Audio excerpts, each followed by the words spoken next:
नमस्कार, आप देख रहे हो जनमत की पुकार। कालकाजी मंदिर के पुजारी की हत्या, आपने बीजेपी सरकार को घेरा।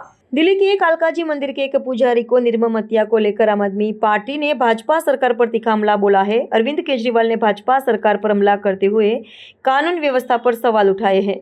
उन्होंने पूछा कि क्या दिल्ली में कोई भी सुरक्षित है। मंदिर में प्रसाद को लेकर हुए विवाद में दर्शन के लिए आए लोगों ने सेवादार की लाठियों से पीट कर हत्या कर दी, जिसमें एक आरोपी को गिरफ्तार कर लिया गया है। शनिवार को एक प्रेस वार्ता में अरविंद केजरीवाल के विधायक अनिल जैन ने इस घटना को आस्था पर हमला और भाजपा दिल्ली पुलिस की नाकामी बताया।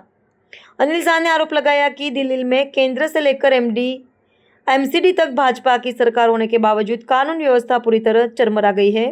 उन्होंने कहा कि भाजपा जो पूरे देश में धर्म की रक्षा का दावा करती है, वही दिल्ली में एक पुजारी को सुरक्षा देने में विफल रही।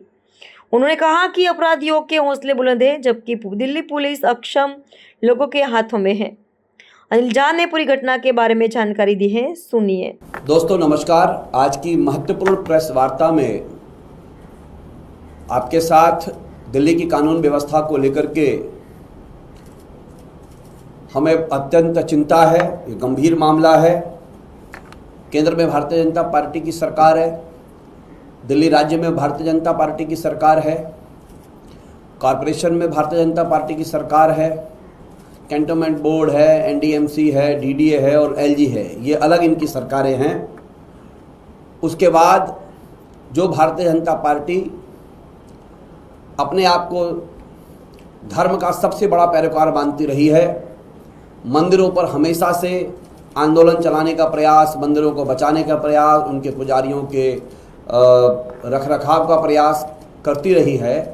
आज की ये स्थिति बन गई है कि दिल्ली जैसे राज्य में जहाँ पर कई लेयर की सुरक्षा होती है, यहाँ पर भी भारतीय जनता पार्टी की जो पुलिस है उसकी इंटेलिजेंस फेल होती हुई नज़र आ रही है।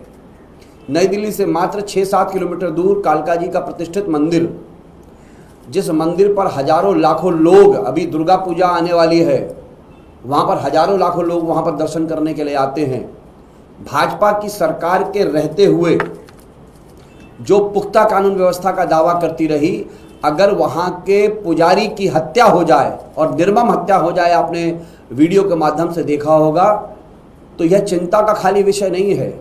यह है पूरी की पूरी सरकार का फेल्यूर। दिल्ली पुलिस की जो अपनी इंटेलिजेंस है, इनके लोकल जो इंफॉर्मेशन कलेक्शन जो होती है, मुझे लगता है उसकी जानकारी होने के बावजूद इन लोगों ने ढील रखा और दिल्ली के कालकाजी के पुजारी, उनकी हत्या कर दी गई है। हैरानी और दिल पर सांप लौटने वाला ये मामला है।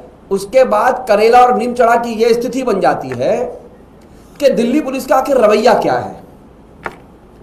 दिल्ली पुलिस के एक डीसीपी हैं पूर्वी दिल्ली के, अभिषेक धारिया करके, अभिषेक नाम है उनका। एक 25 लाख की फिरौती को लेकर के वो प्रेस कॉन्फ्रेंस कर रहे थे और जो गैंगस्टर लॉरेंस बिश्नोई, जो नाम खुद पुलिस ने दिया है, उस लॉरेंस बिश्नोई को बोलते हैं डीसीपी के लॉरेंस बिश्नोई साहब का नाम आया है।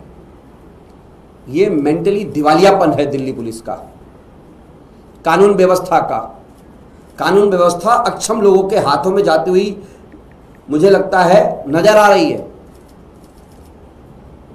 जिस धार्मिक आस्था के मामले में लगातार भाजपा ये कहती है कि हम पीछे नहीं हटेंगे, अगर मंदिर का पुजारी सुरक्षित नहीं है, गुरुद्वारे का ग्रंथी सुरक्षित नहीं है, मस्जिद का मौलाना सुरक्षित नहीं है, गिरजाघर का प्रीस्ट उसमें सुरक्षित नहीं है, तो ये कानून व्यवस्था का ढिंढोरा जो आप पीट रहे हैं उत्तर प्रदेश और दिल्ली के अंदर, वो क्यों है?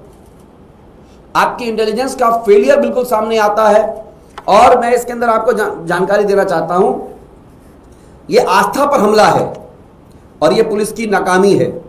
और दिल्ली जैसे संवेदनशील क्षेत्र में, जहां पर कोने कोने में सुरक्षा का दावा किया जा रहा है दिल्ली पुलिस की तरफ से, यह गंभीर विफलता का मामला बनता है। ये वाला हत्या, जो पुजारी की हत्या की गई है, ये घटना साफ बताती है कि अपराधियों के हौसले बुलंद हैं, कानून का उन्हें कोई डर नहीं है और दिल्ली पुलिस कानून का डर संभवतः पैदा नहीं कर पा रही है।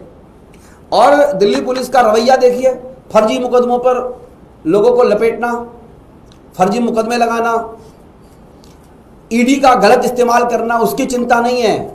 निर्दोष व्यक्तियों को फंसाने का काम करना, बिगड़ती कानून व्यवस्था, पिछले कुछ वर्षों से दिल्ली में लूटपाट, चोरी, महिलाओं के साथ अत्याचार, बलात्कार जैसी घटनाएं लगातार बढ़ रही हैं दिल्ली के अंदर।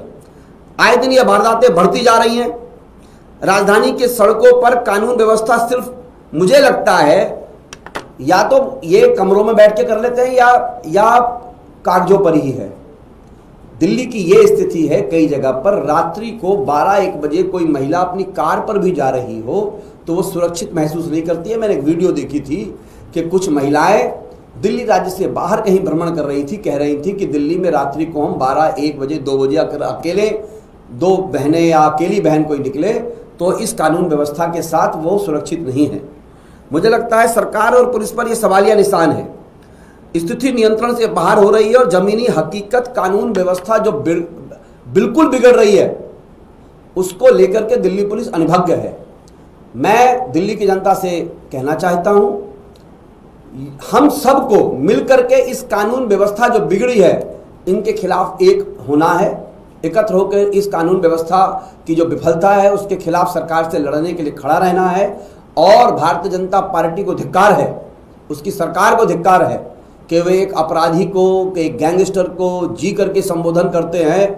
और पहले ये लोग आरोप लगाते रहे थे कि एक अन्य पार्टी पर कि ये ओसामा बिन लादेन को ओसामा बिन लादेन जी बोलते थे, तो तुम्हारे में और उनमें फर्क क्या रह गया है। धार्मिक उन्माद के साथ आगे बढ़ना ये आपका काम हो सकता है, लेकिन धर्म की रक्षा के लेकर के जो मंदिर में एक सामान्य सा व्यक्ति जो पूजा पाठ करता है, पुजारी उसकी रक्षा नहीं कर सकते। अरे ये तो पूरे के पूरे समाज पर तमाचा है आपकी तरफ से, कानून व्यवस्था की तरफ से, और कानून व्यवस्था जो है बौनी साबित हो रही है। मुझे लगता है कि दिल्ली पुलिस को राजनीतिक दबाव में बिल्कुल नहीं आना चाहिए, क्योंकि ये लोग इस केस को घुमाने की कोशिश करेंगे, व्यक्तिगत रंजिश बताने की कोशिश करेंगे। अरे कुछ भी करेंगे, लेकिन कानून व्यवस्था आपके हाथ में है। हत्या कैसे हो जाएगी? मंदिर के पुजारी की हत्या हो जाएगी और भाजपा की सरकार से कोई सवाल नहीं किया जाएगा।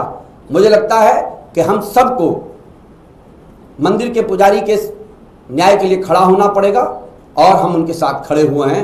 और दिल्ली पुलिस की विफलता पर जो है हमें अत्यंत चिंता है और हम केंद्र सरकार को यही कहना चाहते हैं कि आप फेल हो रहे हैं और अब इस कानून व्यवस्था के हिसाब से ना बॉर्डर पे हमारे नागरिक सुरक्षित हैं, ना देश की राजधानी में हमारे नागरिक सुरक्षित हैं। अगर आपने हमारा अभी तक चैनल सब्सक्राइब नहीं किया है तो कृपया चैनल सब्सक्राइब कर लें, लाइक करें, शेयर करें, कमेंट करें।